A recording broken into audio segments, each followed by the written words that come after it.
Hi friends, அஸ்ஸலாமு அலைக்கும். Welcome to Sajisha kitchen. இன்றைக்கி சேனலில் நம்ம பார்க்க போகிறது சோஷியல் மீடியாவில் ரொம்பவே ட்ரெண்டிங்காக போயிட்டுருக்க ஒரு ட்ரிங்க் தான். வாங்க வீடியோக்குள்ளே போகலாம்.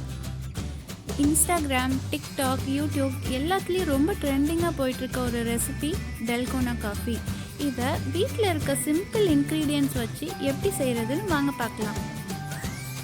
ஒரு பவுலில் 2 table spoon instant coffee powder எடுத்துக்கோங்க. உங்கள்கிட்ட எந்த பிராண்ட் இருந்தாலும் ஓகே தான். அப்புறம் ஒரு 2 tablespoon powder sugar add பண்ணிக்கோங்க. நீங்கள் நார்மல் சுகர் கூட ஆட் பண்ணிக்கலாம், நோ ப்ராப்ளம். இப்போ 2 tablespoon hot water add பண்ணி அது எல்லாத்தையும் நல்லா மிக்ஸ் பண்ணிடுங்க. நீங்கள் ரேஷியோவை மட்டும் மைண்டில் வச்சுக்கோங்க. நீங்கள் எந்த அளவுக்கு காஃபி பவுடர் எடுக்கிறீங்களோ அதே அளவுக்கு சுகர் எடுக்கணும், அதே அளவுக்கு ஹாட் வாட்டர் எடுத்துக்கணும். இப்போ எல்லாம் நல்லா மிக்ஸ் ஆகிடுச்சு.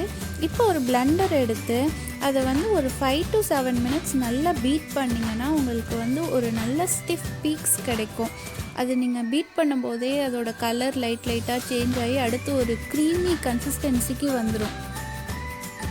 நீங்கள் பீட்டர் யூஸ் பண்ணாமல் நார்மல் விஸ்கை வச்சே கூட இந்த மாதிரி நீங்கள் க்ரீமி கன்சிஸ்டன்சி வர வைக்கலாம்.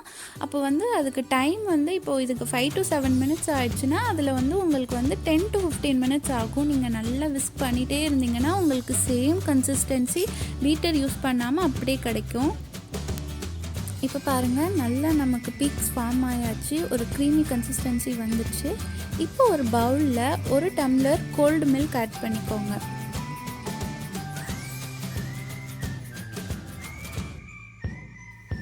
மில்கில் இப்போது ஒரு 3 ஐஸ் க்யூப்ஸ் ஆட் பண்ணிக்கோங்க.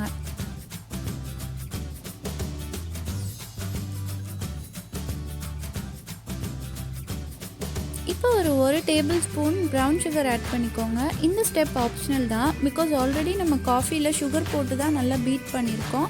அதனால நமக்கு சுகர் வேணும்னா மட்டும் இப்போ ஆட் பண்ணிக்கலாம், இல்லைன்னா தேவையில்லை.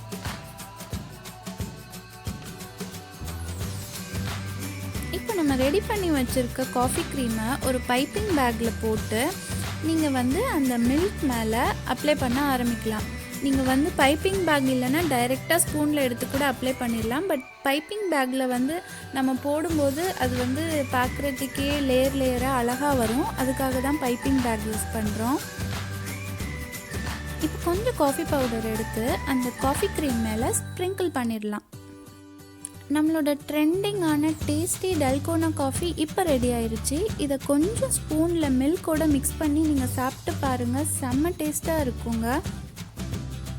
என்னோட இந்த ரெசிபி உங்கள் எல்லாருக்கும் பிடிச்சிருக்கும்னு நினைக்கிறேன். பிடிச்சிருந்தா லைக், ஷேர் அண்ட் சப்ஸ்கிரைப் பண்ணுங்கள். பக்கத்தில் இருக்க பெல் ஐக்கானையும் கிளிக் பண்ணுங்கள். அப்போ தான் நான் போடுற டேஸ்டி ரெசிபிஸ் உங்களுக்கு சேரும். தேங்க்யூ ஃபார் வாட்சிங் ஃப்ரெண்ட்ஸ். அஸ்ஸலாமு அலைக்கும்.